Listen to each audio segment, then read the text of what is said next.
Lecture 35 Rehan के ख्यालों में मीरा। पूर्ण विराम। आगे। खैर रेहान अपने ऑफिस में बैठा राजस्थान को देख रहा था। उसे भी इनविटेशन आया था राजस्थान के होने वाले हुकुमसा ने भेजा था। वह जानता था कि राठौर फैमिली भी वहां मौजूद रहेगी और राजावत फैमिली भी रहेगी, लेकिन हाँ, इन सब में एक खास बात यह थी कि उन्होंने आपसी दुश्मनी की वजह से बिजनेस में किसी चीज का फर्क पड़ने नहीं दिया था। उनकी आपसी दुश्मनी की वजह से उनकी बिजनेस दुनिया में कोई फर्क नहीं पड़ा। इसलिए पार्टी होती थी तो सभी शामिल होते थे, ताकि किसी को यह ना लगे कि राजस्थान के राजघराने में ताल्लुक रखने वाली इतनी बड़ी फैमिली के बीच आपसी मतभेद है। राजस्थान रेहान इसलिए भी आया था कि उसे हुकुमसा इनविटेशन भेजा था। राठौर फैमिली राजस्थान की सबसे बड़ी और उच्च घराने की फैमिली थी और इन्हीं का सिक्का चलता था राजस्थान पर। उनके बाद अगर किसी की हुकूमत होती तो वह राजावत फैमिली की होती और उसके बाद कहीं जियाकर रायजादा परिवार आता था।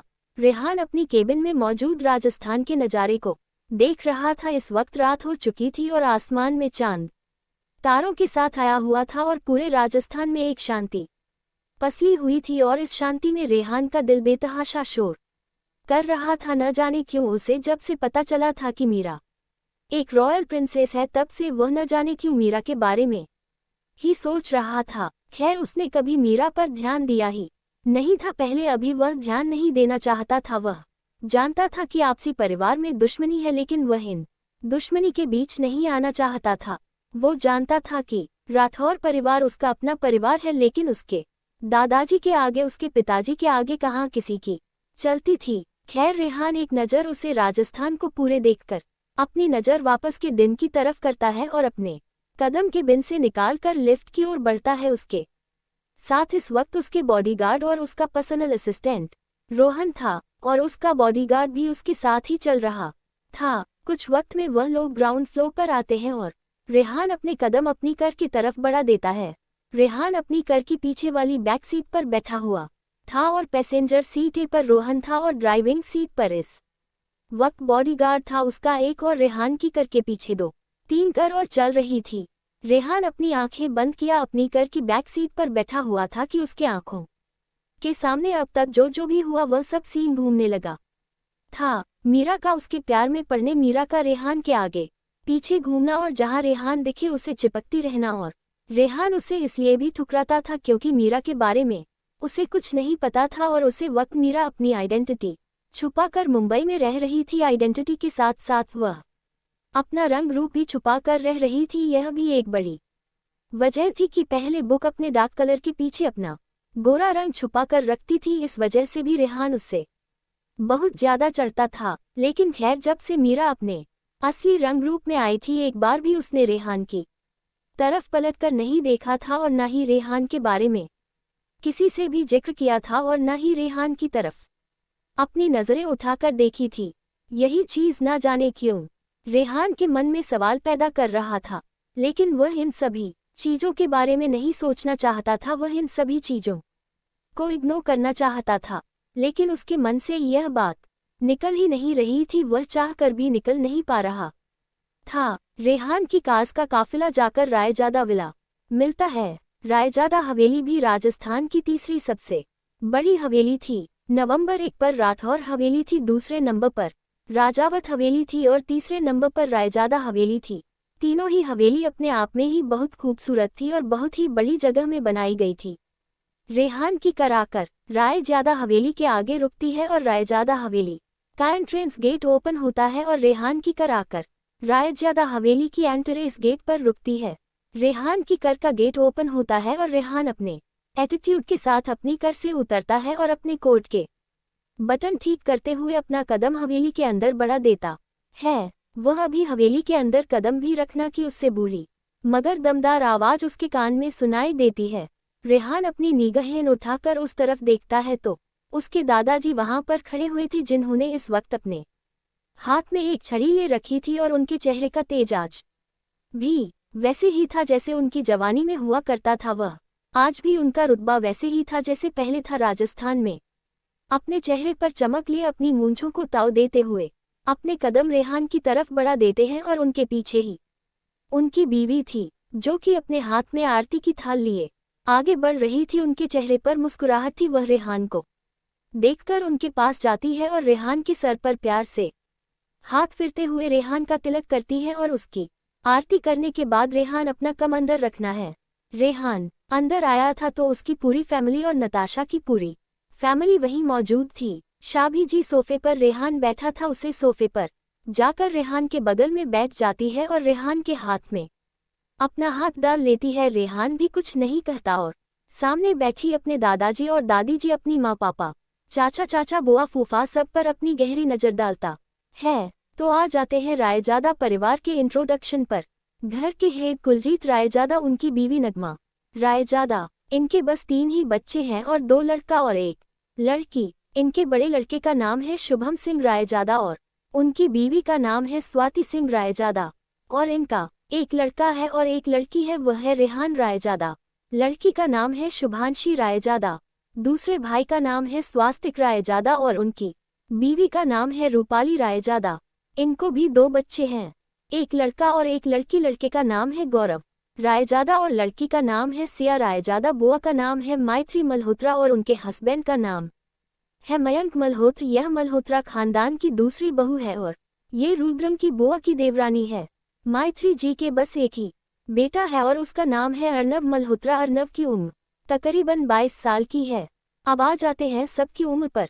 कुलजीत जी की उम्र 78 साल की है और उनकी बीवी की 75 साल की। कुलजीत जी के बड़े बेटे शुभम जी की उम्र 58 साल की है और उनकी बीवी की उम्र 55 साल की है और रेहान की उम्र 25 साल की है और रेहान की बहन की उम्र 22 साल की। रेहान के चाचा स्वास्तिक रायजादा की उम्र 55 साल की है और उनकी बीवी रूपाली की उम्र 52 साल की है और गौरव की उम्र 23 साल की है और उसकी बहन सिया की उम्र 20 साल की है। सिया अपने घर में सबसे छोटी थी। भाई बहनों में मैत्री जी की उम्र 53 ईयर्स की थी और उनके हस्बैंड की उम्र 56 ईयर की है और इन्होंने लव मैरिज की थी। और उनके बेटे अर्नब मल्होत्रा की उम्र तकरीबन 22 साल है।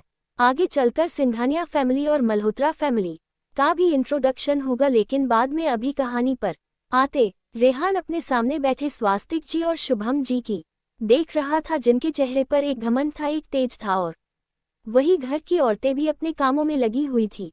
जोस ऑलवेज किचन का खाना, मतलब खाना वगैरह, वह सब चीज देख रही थी। वही हाल में सहगल परिवार भी मौजूद था और मेरा परिवार भी मौजूद था, सिंघानिया परिवार भी मौजूद था। ये सब आपस में दोस्त थे और रायजादा परिवार सिंघानिया परिवार आपस में समाधि थी, क्योंकि रेहान की दादी के भाई का परिवार था वह, और मेहर परिवार इसलिए क्योंकि रेहान की जो चाचा थी वह मेहरा परिवार से बिलोंग करती थी, इसलिए वह आज यहाँ मौजूद थी। और वही सहगल परिवार तो रेहान का होने वाला ससुराल था, इसलिए वह लोग भी यहाँ मौजूद थे, क्योंकि उन सभी को इनविटेशन आया हुआ था राजस्थान के होने वाले हुकुम शाह की तरफ से, और इसलिए सभी वहाँ मौजूद थे, क्योंकि पार्टी परसों ही थी और सभी इस चीज़ पर डिस्कस करना चाहते थे कि वह जाए कि नहीं। हालांकि जाने का मन तो सभी का था, लेकिन कुलजीत जी का मन नहीं था वहां जाने का, लेकिन उन्हें आने दी थी। हालांकि बिजनेस में तीसरे नंबर पर थे, लेकिन फिर भी वह खुश थी कि उनकी कंपनी तीसरे नंबर पर है। खैर, कुछ ही वक्त में खाने का भी वक्त हो जाता है और सभी 10 वक्त डाइनिंग टेबल पर बैठे हुए थे और सभी अपना डिनर करने लगते हैं।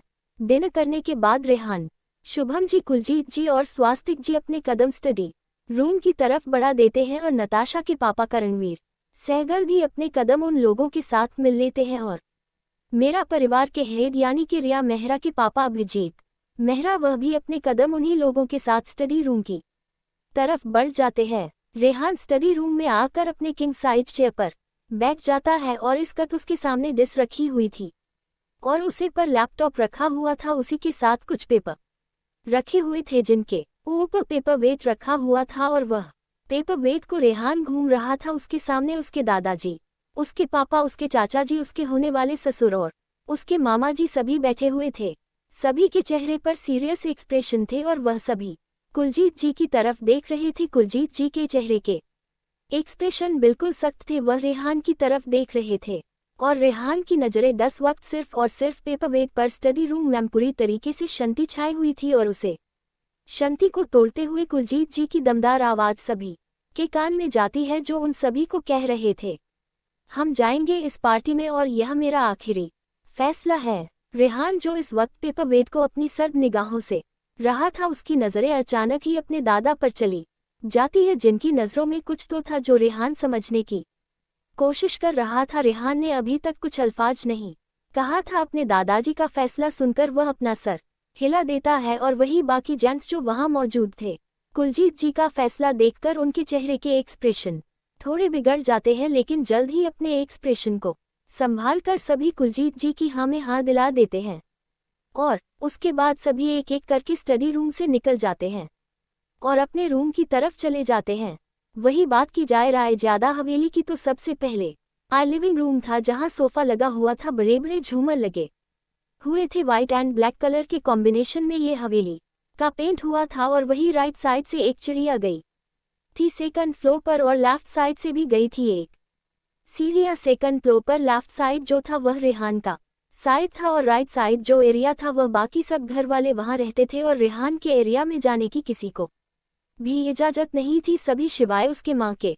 उसके फ्लोर पर उसकी दादी जी भी आ जाती थी, लेकिन मतलब इन दोनों के अलावा शायद ही वह किसी और को आने देता था, क्योंकि उसे पसंद नहीं था कि उसके फ्लोर पर कोई भी आए। खैर सभी एक एक करके अपने रूम में चले गए और सभी मेहमान आज राय ज्यादा हवेली में रुके थे, क्योंकि सभी औरतों का कल तीज का व्रत था जो खोलना था उन्हें, और इसलिए सभी यहीं रुक गई थी और सब अपने रूम में रेस्ट कर रही थी। वही रेहान अपने स्टडी रूम में अभी भी मौजूद था और उसने इस वक्त अपने कोट को उतारकर अपनी उसे किंग साइड चेयर पर टांग दिया था और वह स्टडी रूम की बालकनी की तरफ चला गया, जहां इस वक्त खुली हवा महसूस हो रही थी। उसने हाथ बढ़ाकर अपनी ताई को लूज किया और फिर उसे बालकनी में दूर पहले उसे अंधेरे को देख रहा था। अचानक ही उसकी नज़र चांद की तरफ चली गई। चांद की तरफ उसकी नज़र जाते ही अचानक उसकी आंखों के सामने मीरा का चेहरा आ गया और उसकी नज़रें सर्द हो गई। अपने ख्यालों से मीरा को झटक कर वह वापस से उसे अंधेरे को देखने लगा कि तभी उसे अपने सीने पर पकड़ महसूस हुई। वह जानता था कि यह कौन हो सकता है, इसलिए उसकी आंखें सर हो गई और वह तुरंत अपने सीने पर जो हाथ रखा था उसको पकड़कर अपने सामने करता है तो एक पल के लिए उसकी आंखें ठहर सी जाती है, क्योंकि सामने कोई और नहीं मीरा थी। और मीरा ने इस वक्त सिंपल सी कुर्ती और प्लाजो पहना हुआ था और मासूम नजरों से रेहान को देख रही थी। वही रेहान कुछ पल के लिए मीरा की आंखों में खो गया और मीरा की आंखों में अचानक ही आंसू आ गया और वह आंसू भरी नजरों से रेहान को देखने लगी। रेहान अभी भी एक तक मीरा को देखे जा रहा था, उसे समझने की कोशिश कर रहा था कि आखिर मीरा यहाँ क्या कर रही है। रेहान अपना हाथ एक आगे बढ़कर मीरा को छूता, उससे पहले ही मीरा नाम आंखों से मुस्कुराते हुए रेहान की तरफ देखकर कहती है, रेहान तुम चाहते थे ना कि मैं तुम्हारे पास ना आऊं और तुमसे दूर चली जाऊं। देखो आखिर में मन तुमसे दूर हो ही गई। तुम यही तो चाहते थे ना।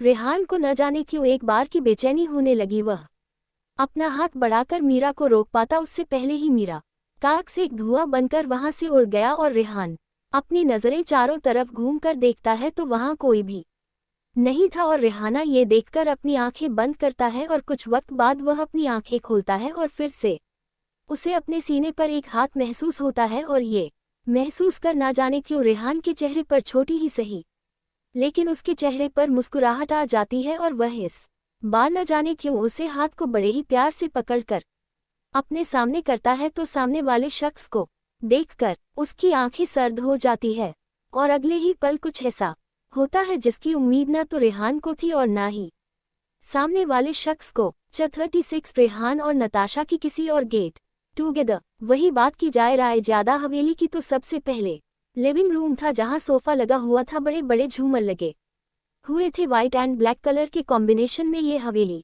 का पेंट हुआ था और वही राइट साइड से एक चिड़िया गई थी सेकंड फ्लोर पर और लेफ्ट साइड से भी गई थी एक सीढ़ियां। सेकंड फ्लोर पर लेफ्ट साइड जो था वह रेहान का साइड था और राइट साइड जो एरिया था वह बाकी सब घर वाले वहां रहते थे और रेहान के एरिया में जाने की किसी को भी इजाजत नहीं थी, सभी शिवाय उसके माँ के।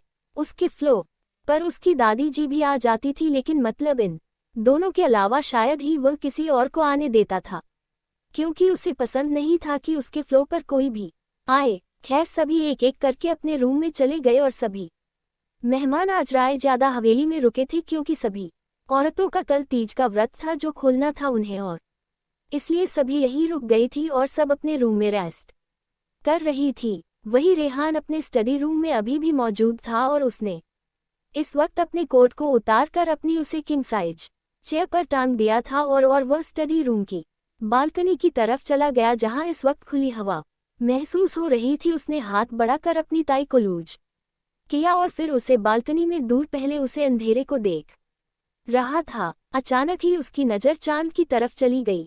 चांद की तरफ उसकी नज़र जाते ही अचानक उसकी आंखों के सामने मीरा का चेहरा आ गया और उसकी नज़रें सर्द हो गई। अपने ख्यालों से मीरा को झटक कर वह वापस से उसे अंधेरे को देखने लगा कि तभी उसे अपने सीने पर पकड़ महसूस हुई। वह जानता था कि यह कौन हो सकता है, इसलिए उसकी आंखें सर्द हो गई और वह तुरंत अपने सीने पर जो हाथ रखा था उसको पकड़कर अपने सामने करता है तो एक पल के लिए उसकी आंखें ठहर सी जाती है, क्योंकि सामने कोई और नहीं मीरा थी और मीरा ने इस वक्त सिंपल सी कुर्ती और प्लाजो पहना हुआ था और मासूम नजरों से रेहान को देख रही थी। वही रेहान कुछ पल के लिए मीरा की आंखों में खो गया और मीरा की आंखों में अचानक ही आंसू आ गया और वह आंसू भरी नजरों से रेहान को देखने लगी।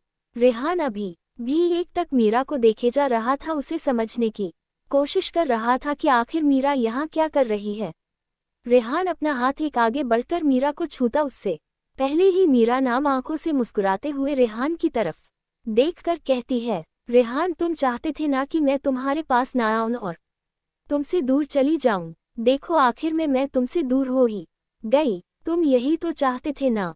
रेहान को न जाने क्यों एक बार की बेचैनी होने लगी। वह अपना हाथ बढ़ाकर मीरा को रोक पाता उससे पहले ही मीरा काक से एक धुआं बनकर वहां से उड़ गया और रेहान अपनी नजरें चारों तरफ घूमकर देखता है तो वहां कोई भी नहीं था और रेहाना ये देखकर अपनी आंखें बंद करता है और कुछ वक्त बाद वह अपनी आंखें खोलता है और फिर से उसे अपने सीने पर एक हाथ महसूस होता है और ये महसूस कर ना जाने क्यों रेहान के चेहरे पर छोटी ही सही लेकिन उसके चेहरे पर मुस्कुराहट आ जाती है और वह इस बार न जाने क्यों उसे हाथ को बड़े ही प्यार से पकड़कर अपने सामने करता है तो सामने वाले शख्स को देखकर उसकी आंखें सर्द हो जाती है और अगले ही पल कुछ ऐसा होता है जिसकी उम्मीद न तो रेहान को थी और ना ही सामने वाले शख्स को। सामने कोई और नहीं नताशा थी जो सभी जेंट्स की स्टडी रूम से निकल जाने के बाद अपने कदम स्टडी रूम में बढ़ती है और स्टडी रूम में आकर देखती है तो उसे रेहान कहीं नजर नहीं आता, इसलिए वह अपना कम स्टडी रूम से बाहर करती कि उसकी नज़र बालकनी की डोर की तरफ पड़ती है तो वह बालकनी की तरफ अपने कदम बढ़ा देती है। वहां जाकर देखते हैं तो रेहान खड़ा था। इस वक्त उसके शर्ट के ऊपर के 3 बटन खुले हुए थे जिससे उसकी चेस्ट साफ नजर आ रही थी और वह अपनी आंखों में कुछ अजीब भाव लिए सामने जंगल की ओर देख रहा था।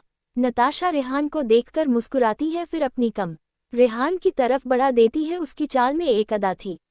बड़ी अदा के साथ चलते हुए रेहान के पास जाती है और रेहान की चेस्ट पर अपने दोनों हाथ लपेट लेती है। उसे अपने हाथ पर रेहान के हाथ महसूस होते हैं तो उसके चेहरे पर एक मुस्कुराहट आ जाती है और वह रेहान के हाथ को पकड़ लेती है। रेहान भी उसके हाथ को पकड़कर अपने सामने करता है तो अपने सामने नताशा को देखकर वह थोड़ा शॉक होता है, क्योंकि उसने अभी थोड़ी देर पहले ही अपने सीने पर मीरा के हाथ महसूस किए थे, लेकिन अब उसके सामने नताशा थी। अगले ही पल नताशा आगे बढ़कर रेहान के गले लग जाती है और रेहान जो अपने सामने नताशा को देखकर सोने और समझने की कोशिश कर रहा था कि आखिर उसे मीरा क्यों दिखाई दे रही है। सपने में उसने कभी मीरा को भाव ही नहीं दिया था तो फिर अब मीरा क्यों उसे दिख रही है।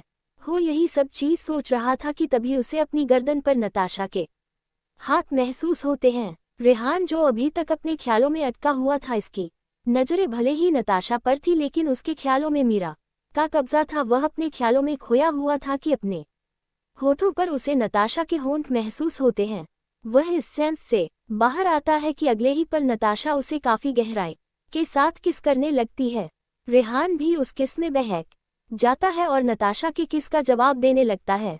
स्टडी का डोर नताशा ने पहले ही बंद कर दिया था और नताशा इस वक्त बालकनी में खड़ी होकर रेहान को किस कर रही थी। रेहान भी नताशा की किस का बराबर जवाब दे रहा था। अभी किस करते हुए कुछ ही मिनट हुए थे कि नताशा रेहान की कमर पर अपने दोनों पैर रख लेती है और रेहान भी नताशा को संभालते हुए अपनी बाहों में उठाकर रेलिंग से लगाकर काफी शिद्दत के साथ किस करने लगता है। दोनों इस किस में बहकने लगे थे। करीब 20 मिनट बाद रेहान नताशा के लिप्स को छोड़ता है तो रेहान के साथ साथ नताशा भी गहरी सांस लेने लगती है। रेहान अब बैठ चुका था, इसलिए वह नताशा के निक पर किस करने लगता है और नताशा का हाथ इस वक्त रेहान की गर्दन में था। दोनों इस वक्त पूरी तरह से बहक चुके थे। रेहान पूरी तरह से नताशा में खो चुका था कि तभी उन लोगों को किसी चीज के गिरने की आवाज आती है, जिससे रेहान होश में आता है और अपनी गोद से नताशा को उतरता है। नताशा भी उतरती है और अपने कपड़े और बाल ठीक करने लगते हैं। रेहान भी अपना हुलिया ठीक करता है और पीछे पलट कर देखता है तो इस वक्त गौरव खड़ा हुआ था। असल में वह स्टडी रूम में आया था रेहान से कुछ मीटिंग के सिलसिले में बात करने के लिए, लेकिन वह यहाँ आकर देखा है तो उसे रेहान स्टडी रूम में कहीं नजर नहीं आता, इसलिए वह अपने कदम स्टडी रूम से बाहर करता कि उसकी नज़र बालकनी के डोर की तरफ पड़ती है जो खुला हुआ था, इसलिए रेहान उधर होगा ये सोचकर गौरव अपना कम बालकनी की तरफ बढ़ा देता है। लेकिन सामने का नज़ारा देखकर उसके हाथ में जो फाइल थी वह गिर जाती है और उसी की आवाज़ से नताशा और रेहान अलग होते हैं। नताशा एक नज़र रेहान को देखकर वहां से अपने कदम स्टडी रूम से बाहर चली जाती है और गौरव भी एम्बैरेसिंग हंसी के साथ खड़ा रहता है और उसके बाद रेहान उसे घूर कर देखता है तो गौरव भी हंसते हुए वहां से चला जाता है। और वही रेहान भी अभी जो कुछ देर पहले हुआ था उसे बारे में सोचकर उसके होठों पर हल्की सी मुस्कुराहट आ जाती है और वह भी चला जाता है। रेहान वाकई में नताशा को पसंद करता था और नताशा भी रेहान को पसंद करती थी। दोनों की फैमिली बचपन से दोस्त रही है, इस वजह से हमेशा से ही नताशा का रेहान के घर आना जाना रहा और वह इसी बहाने रेहान के करीब होती चली गई। और रेहान जब बड़ा हुआ तब उसे भी एहसास हुआ कि वह नताशा के लिए क्या फील करता है, इसीलिए उसने मीरा को न चुनकर नताशा को चुना था। लेकिन ये भी सच था कि वह मीरा से छुटकारा पाने के लिए भी नताशा से सगाई की थी, क्योंकि वह नहीं चाहता था कि मीरा जैसी मिडिल क्लास की लड़की और अच्छी दिखने वाली ना लड़की उसके पीछे पड़ी रहे। और मीरा जब से कॉलेज में आई थी तब से ही वह रेहान की दीवानी थी, तब से ही वह रेहान के पीछे जहां भी वह रहती उसे रेहान दिखता तो वह रेहान के पीछे पीछे लग जाती है, उसे चिपकने का एक मौका भी नहीं छोड़ती थी। लेकिन रेहान नताशा के अलावा मीरा के ऊपर जरा भी ध्यान नहीं देता था, यही नतीजा था कि उसका दिल बार बार टूटा था। लेकिन फिर भी वह रेहान को प्यार करती थी, लेकिन इसका नतीजा यही हुआ कि अंत में उसकी मौत हो गई और उसके शरीर में सिया का आना हुआ।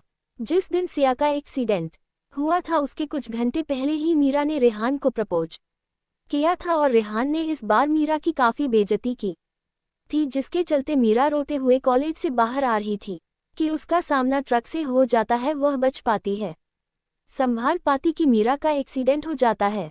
खैर रेहान अपना सर हिलाकर अपने रूम में चला जाता है सोने के लिए।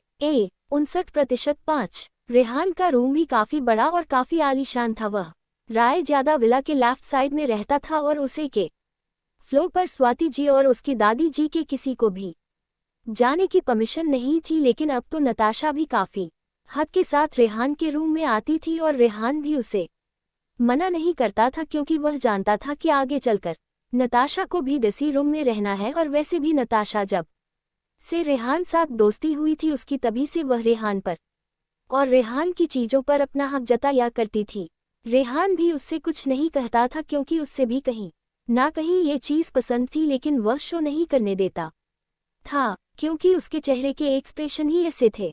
रेहान अपने रूम में आता है, सबसे पहले शावर लेता है, शावर लेने के बाद वह अपने रूम में आता है, फिर दोबारा से ट्राउज़र और शर्ट पहनकर अपनी बेड पर लेट जाता है और सो जाता है। वहीं दूसरी तरफ राजावत हवेली। अगली सुबह मीरा इस वक्त सुबह के 4 बजे ही उठ गई थी, क्योंकि सूरज निकलने से पहले ये पूजा करनी थी सभी घर की लेडीज को, इसलिए घर की सभी लेडीज और जेंट्स उठ चुके थे। घर में पूजा थी, पंडित जी भी आ चुके थे। पूजा हुई, पूजा होने के बाद सभी नहीं व्रत खोलने के बाद सभी ने अपना मतलब जो भी कार्यक्रम होता है वो कंप्लीट किया। कंप्लीट करने के बाद सभी ने बैठकर एक साथ ब्रेकफास्ट किया और ऐसा ही राठौर हवेली में भी हुआ और रायजादा हवेली में भी हुआ। देखो आप लोग माइंड मत करना, अगर मैं कुछ गलत लिख रही हूँ तो प्लीज़ मुझे उसे चीज़ के बारे में डिटेल से आप लोग बता देना अगर कुछ गलत लिखा हो तो। और मुझे हिंदू रिचुअल्स के बारे में कुछ भी आइडिया नहीं है, इसलिए जो भी लिख रही है, गूगल की हेल्प से ही लिख रही हूँ, इसलिए प्लीज़ आप लोग बुरा किसी चीज़ का मत मानना।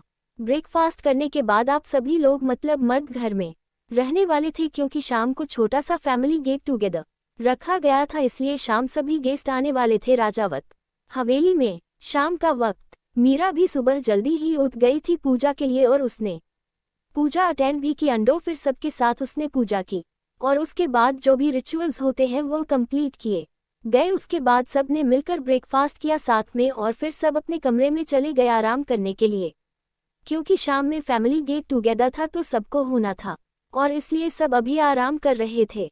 मेरा भी इस वक्त अपने रूम में ही थी, सुबह से शाम तक अपने रूम से निकली ही नहीं, वह न जाने क्या सोच रही थी क्या नहीं सोच रही थी। लेकिन शाम के वक्त जब वह अपने रूम से निकली तो देखा लिविंग हॉल में घर के सभी लोग इकट्ठा थे, तो वह भी उन लोगों के साथ जाकर बैठ गए। थोड़ी देर बाद गपशप कर लेने के बाद सभी रेडी होने चले गए थे, क्योंकि सभी गेस्ट आने वाले थे। वैसे इस फैमिली गेट टुगेदर में मेन गेस्ट राठौर फैमिली थी। राठौर फैमिली के सभी सदस्य आ गए थे, और अगर कोई नहीं आया था तो वह रुद्रम था। आज शाम से ही मीरा के सर में बहुत दर्द हो रही थी, इसलिए वह अपने रूम में आराम कर रही थी, और वही जब ये बात अस्तित्व को पता चली तो उसने भी मीरा को आराम करने को कहा और तबीयत ठीक रहे तभी बाहर आने को कहा उसने। मीरा ने भी उसकी बात में सहमति से सर हिलाया और अस्तित्व उसके सर को चूम कर चला गया था। इस वक्त राठौर फैमिली बस बड़े ही आए थे, बच्चे आए ही नहीं थे। इस वक्त दादा दादी जी के साथ अभिनंदन जी, अस्वस्तिका जी, सक्षम जी, सरला जी और अर्जुन जी, अर्चना जी और अभिराज जी और आलिया जी, यह सभी लोग आए थे। राजावत फैमिली की लेडीज में भी इनका स्वागत अच्छे से किया और सभी बैठकर बातें कर रहे। 11:24 माँ शून्य थे, और फिर वहां आस्था और मीरा का आना हुआ। आस्था और मीरा आकर सभी बड़ों का आशीर्वाद लेती है और फिर जाकर अपनी जगह पर बैठ जाती। मीरा की तबीयत अब पहले से बेहतर थी, इसलिए वह यहाँ मौजूद थी। इस वक्त मीरा ने एक Anarkali white and pink colour के कॉम्बिनेशन में अनारकली सूट पहना था, और वही आस्था ने इस वक्त व्हाइट एंड पर्पल कलर की कॉम्बिनेशन में अनारकली सूट उसने भी पहना हुआ था। दोनों ही आकर सभी बड़ों से आशीर्वाद लेती है और फिर अपनी जगह पर बैठ जाती है। दोनों के ही चेहरे पर बहुत प्यारी मुस्कुराहट थी। वही अस्वस्तिका जी जब आस्था को देखते हैं तो न जाने क्यों उनके मन में एक ख्याल सा आता है, और वह आस्था को एक तक देखती देखती रहती है। वही आस्था को जब अपने ऊपर किसी की नजरें महसूस होती है तो वह भी अपने नजरें उठाकर अस्वस्तिका जी की तरफ देखती है, जिसके बदले में आस्था भी मुस्कुरा देती है और अस्वस्तिका जी भी मुस्कुरा देता है। 37 अस्वस्तिका जी की मन की बात। वही दूसरी तरफ राजावत हवेली। अगली सुबह मीरा इस वक्त सुबह के 4 बजे ही उठ गई थी, क्योंकि सूरज निकलने से पहले ये पूजा करनी थी सभी घर की लेडीज को, इसलिए घर की सभी लेडीज और जेंट्स उठ चुके थे। घर में पूजा थी, पंडित जी भी आ चुके थे। पूजा हुई। पूजा होने के बाद सभी ने ही व्रत खोलने के बाद सभी ने अपना मतलब जो भी कार्यक्रम होता है वो कंप्लीट किया।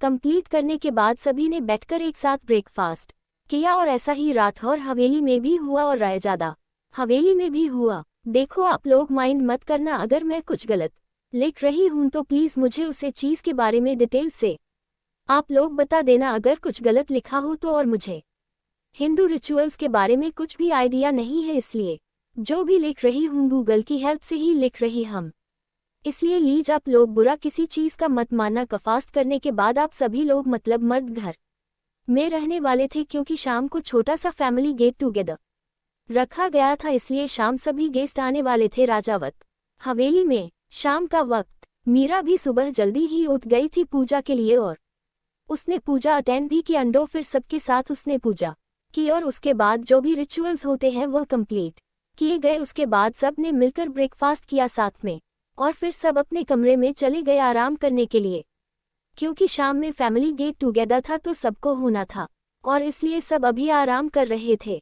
मेरा भी इस वक्त अपने रूम में ही थी, सुबह से शाम तक अपने रूम से निकली ही नहीं, वह न जाने क्या सोच रही थी क्या नहीं सोच रही थी।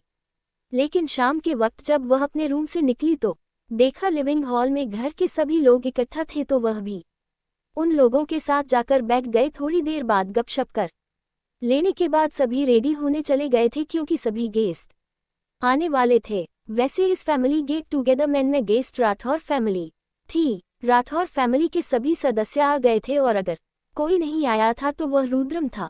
आज शाम से ही मीर हरमंद हुत्तोरी के लिए अपने कमजे और मथोरी थी और चाहिए जब यह बात असिल को पता चली तो उसने भी मीरा को आराम करने को कहा और तबीयत ठीक रहे तभी बाहर आने को कहा उसने। मीरा ने भी उसकी बात में सहमति से सर हिलाया और अस्तित्व उसके सर को चूमकर चला गया था। इस वक्त राठौर फैमिली 10 बड़े ही आए थे, बच्चे आए ही नहीं थे। इस वक्त दादा दादी जी के साया अभिनंदन जी, अस्वस्तिका जी, सक्षम जी, सरला जी और अर्जुन जी, अर्चना जी और अभिराज जी और आलिया जी, यह सभी लोग आए थे। राजावत फैमिली की लेडीज में भी इनका स्वागत अच्छे से किया और सभी बैठकर बातें कर रहे थे। और फिर वहां आस्था और मीरा का आना हुआ। आस्था और मीरा आकर सभी बड़ों का आशीर्वाद लेती है और फिर जाकर अपनी जगह पर बैठ जाती। मीरा की तबीयत अब पहले से बेहतर थी, इसलिए वह यहाँ मौजूद थी। 10 वक्त मीरा आई ने एक Anarkali white and pink colour के कॉम्बिनेशन में अनारकली सूट पहना था और वही आस्था ने इस वक्त व्हाइट एंड पर्ल कलर की कॉम्बिनेशन में अनारकली सूट उसने भी पहना हुआ था। दोनों ही आकर सभी बड़ से आशीर्वाद लेती है और फिर अपनी जगह पर बैठ जाती है। दोनों के ही चेहरे पर बहुत प्यारी मुस्कुराहट थी। वही अस्वस्तिका जी जब आस्था को देखते हैं तो न जाने क्यों उनके मन में एक ख्याल सा आता है और वह आस्था को एक तक देखती देखती रहती है। वही आस्था को जब अपने ऊपर किसी की नजरें महसूस होती है तो वह भी अपने नजरें उठाकर अस्वस्तिका जी की तरफ देखती है, जिसके बदले में आस्था भी मुस्कुरा देती है और अस्वस्तिका जी भी मुस्कुरा देता है। दोनों ही एक दूसरे को मुस्कुरा कर देखते हैं और फिर आस्था मीरा से बात करने में बिजी हो जाती है और दादाजी और दादी जी की नजरें 10 वक्त मीरा के ऊपर ही टिकी हुई थी। हो ना जाने क्या सोच रहे थे मीरा को देखकर, लेकिन मीरा को देखकर दादी के चेहरे के हाव भाव थोड़े से बदल गए थे और वही हाल दादाजी के चेहरे का भी था। लेकिन उसे चीज को वहीं पर खत्म करके वह दोनों राजावत फैमिली में आपस में बात करने लगते हैं और धीरे धीरे ही डिनर का समय हो जाता है। कुछ वक्त में सभी लोग डिनर टेबल पर बैठे हुए थे। मीरा और आस्था इस वक्त उठकर डाइनिंग टेबल की तरफ चली गई थी, वहां की थोड़ी सी जांच करने की सब कुछ सही है कि नहीं। और इसी दौरान दोनों फैमिली बैठी हुई थी। जो अस्वस्तिका जी के मन में सवाल था वह आकृति जी की तरफ देखते हुए कहती हैं, वैसे आकृति अपने आस्था का रिश्ता कहीं किया है क्या? अचानक से अस्वस्तिका जी का सवाल सुनकर वहां बैठे सभी लेडीज और जेंट्स की नजरें अस्वस्तिका जी की तरफ ले जाती है। आकृति की, अर्पित जी और सोनाली जी की भी नजरें अस्वस्तिका जी की तरफ थी और वही राठौर फैमिली की भी नजर अस्वस्तिका जी पर टिकी हुई थी। हालांकि सवाल नॉर्मल था, लेकिन ये राजावत फैमिली के लिए नॉर्मल नहीं था। आकृति जी सबकी तरफ देखते हैं तो अस्वस्तिका जी की तरफ देखते हुए कहती हैं, हाँ दीदी क्या हुआ, कोई बात? अस्वस्तिका की आकृति जी की तरफ देखते हैं और फिर अपनी फैमिली अपने हस्बैंड अभिनंदन जी की तरफ देखती है और इशारे से कुछ कहती है, जिसके बदले में अभिनंदन जी इशारे में कुछ कहते हैं। उन दोनों की इशारेबाजी देखकर राजावत फैमिली भी एक दूसरे को देखते हैं और फिर कोई कुछ कहता उससे पहले ही अस्वस्तिका जी सबकी तरफ देखते हुए कहते हैं, आकृति मुझे तुम्हारी आस्था बहुत पसंद आई है। अपने बेटे अहीर के लिए क्या तुम हमें अपनी आस्था दोगी? अस्वस्तिका जी की बात सुनकर वहां एक पल को शांति सी छा जाती है और आकृति जी अपने हस्बैंड अखंड जी की तरफ देखते हैं और वही राजवर्धन जी अपने सामने बैठे दयानंद जी को देखते हैं, जो मुस्कुराते हुए अपनी बड़ी बहू को देख रहे थे। एक पल को तो उनकी जान निकल गई थी, यह सोचकर कि वह कहीं रुद्रम के लिए रिश्ता न मान रही हूं, क्योंकि वह रुद्रम की मोहब्बत और उसकी जुनून से पूरी तरह से वाकिफ थे। लेकिन जब वह हीर का नाम लेती है तब उनके चेहरे पर सुकून छा जाता है। उनको भी इस रिश्ते से कोई आपत्ति नहीं थी, वह भी चाहते थे कि राजावत खानदान की बेटियां उनके घर की बहू बने। खैर आकृति जी ने अखंड जी की तरफ देखा तो अखंड जी अपने पिताजी राजवर्धन जी की तरफ देखते हैं तो राजवर्धन जी आंखों से ही कुछ इशारा करते हैं, जिसे समझ कर अखंड जी आकृति हाथ पर अपना हाथ रखते हैं और पलके झपका देते हैं। इसके बदले में आकृति जी के चेहरे पर मुस्कुराहट आ जाती है और वही मुस्कुराहट सोनाली जी और अर्पित जी के चेहरे पर भी आ जाती है और राजावत परिवार के जेंट्स भी मुस्कुराने लगते हैं और वही अस्तित्व के चेहरे पर भी मुस्कुराहट आ जाती है और राठौर फैमिली भी मुस्कुराने लगते हैं, क्योंकि उनका जवाब मिल गया था। लेकिन फिर भी आकृति की अस्वस्तिका जी की तरफ देखती है और अपना कर हिलाते हुए कहती है, अब दीदी आपको हमारी आकृति अपने अहीर के लिए पसंद है तो हमें भी कोई आपत्ति नहीं है, इस रिश्ते से हम भी खुश हैं।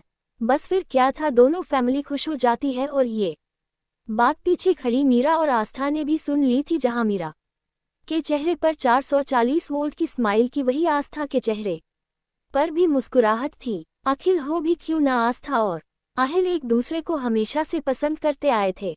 हिडन लव कह सकते हैं, दोनों का हिडन लव था बचपन से ही, और यह बात घर में ज्यादा किसी को नहीं पता थी, एवं किसी को पता ही नहीं था और न ये बात किसी को पता चलने दी थी दोनों ने। लेकिन आज आकर अस्वस्तिका जी का आस्था के लिए हाथ मांगना आस्था के लिए काफी खुशी की बात थी। वही राठौर फैमिली और राजावत फैमिली आपस में मिलकर ये फिक्स करने लगते हैं कि आखिर कब उन दोनों की एंगेजमेंट की जाए। इसलिए राजवर्धन जी और दयानंद जी ये तय करते हैं कि कल सुबह पंडित जी को बुलाकर अच्छा सा मुहूर्त निकलवा लेते हैं। दिन का वक्त हो जाता है और सब लोग डिनर के लिए डाइनिंग टेबल पर आ जाते हैं और सभी खाना खाने लगते हैं। वही मेरा इस वक्त दादाजी के बगल वाली चेयर पर बैठी थी और उसके बगल में राजवर्धन जी और उसके दूसरे बगल में दयानंद जी बैठे थे और बीच में मीरा बैठी थी। मीरा को कभी राजवर्धन जी अपनी प्लेट से निवाला बनाकर खिला रहे थे तो कभी दयानंद जी उसे निवाला बनाकर खिला रहे थे, और वही बाकी सब मेंबर ये देखकर हंस रहे थे, मुस्कुरा रहे थे, क्योंकि मीरा घर में सबसे छोटी थी और सबकी लाडली भी थी। खैर कुछ ही वक्त में सबका डिनर कंप्लीट हो जाता है और सभी लिविंग हॉल में आकर बैठ जाते हैं। कुछ देर बात करने के बाद राठौर फैमिली विदा लेकर वहां से चली जाती है और सबको अब सुबह का इंतजार था, क्योंकि पंडित जी सुबह आने वाले थे और सगाई का मुहूर्त कब निकलना है ये भी सब इस पर डिस्कशन करने वाले थे। वही आस्था का रूम। आस्था जब अपने रूम में आती है तो वह दरवाजे की से लगकर खड़ी हो जाती है और उसने दोनों हाथ इस वक्त दरवाजे पर रखे हुए थे और उसके चेहरे पर एक मुस्कुराहट थी जो उसे काफी दिलकश बना रहे थे, खूबसूरत बना रही थी। और वह वैसे ही लगे हुए अभी जो तक कुछ देर पहले तय हुआ उसके बारे में सोचने लगती है। और स्वास्तिका जी का आना और उसके लिए हाथ मांगना, ये सब न जाने क्यों आस्था को एक सपना सा लग रहा है। अस्वस्तिका जी का आना और उसके लिए हाथ मांगना, ये सब न जाने क्यों आस्था को एक सपना सा लग रहा था। आस्था धीरे धीरे अपने कम बैग की तरफ बढ़ा देती है और बढ़कर कर सबसे पहले बेड पर रखा टेडी बेयर जफी बड़ा सॉफ्ट सा था, उसको हक कर लेती है और उसे जोश जोश में किस करने लगती है। वही आस्था अचानक ही खिलखिलाकर हंसने लगती है, क्योंकि उसे यकीन नहीं होना था कि उसका प्यार, उसकी मोहब्बत अब हमेशा के लिए अच्छे होने जा रही थी। उसे हमेशा से यह डर सताता था कि वह कैसे अपने घर में बात करेगी इस बारे में कि वह आहिल को पसंद करती है और अहीर भी उसे पसंद करता है। ये बात वह कैसे बताएगी घर में। लेकिन उसका काम अस्वस्तिका जी साथ आसान कर दिया था आज उसको अपने अहीर के लिए मानकर, और यही सोच सोचकर उसके चेहरे से मुस्कुराहट जा ही नहीं रही थी। कहते हैं ना, जब आप दिल से बहुत खुश होते हो तो आपकी आई खुशी छुपाए नहीं छुपती। ऐसा ही आस्था के साथ हो रहा था। उसकी खुशी छुपाए नहीं छुप रही थी। उसके चेहरे पर वह मुस्कुराहट इस बात की गवाह थी कि वह बहुत ज्यादा खुश है। और उधर मीरा के रूम में मेरा भी सुबह से काफी ज्यादा था गई थी, इसलिए वह अब अपने रूम में आकर सीधा शावर लेती है। शॉवर लेने के बाद इस वक्त उसने क्यूट शिपिंग कलर की शर्ट और शॉर्ट्स पहने हुए थे और वो दोनों नाइट सूट थे। और वह जाकर अपने बेड पर टेडी बेयर जो बड़ा सा रखा हुआ था लाइट पर्पल कलर का, बहुत सॉफ्ट था, उसको हक कर लेती है और हक करते ही उसे सो जाती है।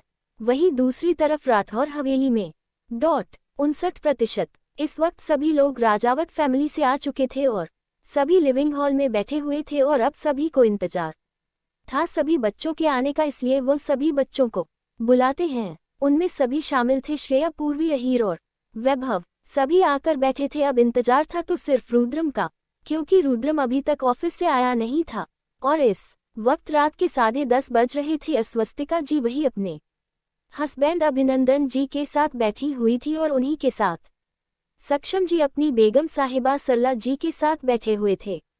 अर्जुन जी अर्चना जी के साथ बैठे थे। अभिराज जी आलिया जी के साथ बैठे हुए थे। असल में राठौर फैमिली के बच्चे इसलिए भी नहीं गए थे क्योंकि सबको काम था। पूर्वी अपनी पढ़ाई में बिजी थी और श्रेया को कुछ वर्क कंप्लीट करने थे, उसमें बिजी थी। और अहीर को प्रेजेंटेशन कंप्लीट करनी थी। रुद्र में इस वक्त ऑफिस में था और वैभव उसके एग्जाम होने वाले थे, इसलिए वह नहीं गया था। खैर कुछ ही वक्त में रुद्रम भी आ जाता है। रुद्रम सबको लिविंग हॉल में देखकर एक पल के लिए ठहरता है और फिर वह जाकर सिंगल सोफे पर किसी राजा की तरह बैठ जाता है। उसके बैठे ही दयानंद जी और सरस्वती जी जो वहीं मौजूद थी और एक दूसरे को देखते हैं और फिर सरस्वती जी अपनी बड़ी बहू अस्वस्तिका जी को देखते हैं जो अपने हस्बैंड जी को देख रही थी।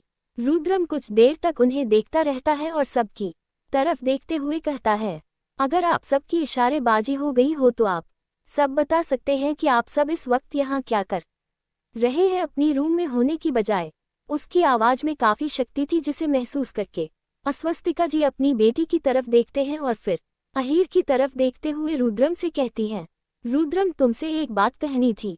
रुद्रम भी अपनी माँ की तरफ देखा है और अपना कर हिलता है, जिसके बदले में अस्वस्तिका जी कहती है, वह हमने आहिल का रिश्ता कर दिया है राजावत खानदान की बड़ी बेटी के साथ। रुद्रम सबकी तरफ अपनी निगाह उठकर देखता है और उसकी नज़र जाकर अहीर के ऊपर टिक जाती है और वह अपनी माँ की तरफ देखते हुए कहता है, मॉम आपको ये बात अहीर से पूछनी चाहिए, उद्धरण चिन्ह मुझसे नहीं। अस्वस्तिका जी अपनी नज़र उठाकर अहीर की तरफ देखती है तो वह उन्हें सवालिया नज़रों से देख रहा था कि आखिर उसकी माँ किस रिश्ता तय करके आई है।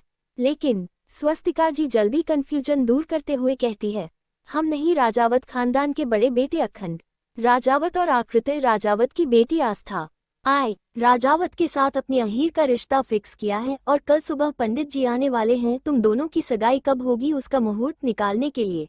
अस्वस्तिका जी के इतना बोलते ही अगले ही पल कुछ ऐसा होता है जिसकी उम्मीद यहाँ पर मौजूद किसी ने भी नहीं की थी, शिवाय एक को छोड़कर। आगे सुनने के लिए लाइक एंड सब्सक्राइब करें। धन्यवाद।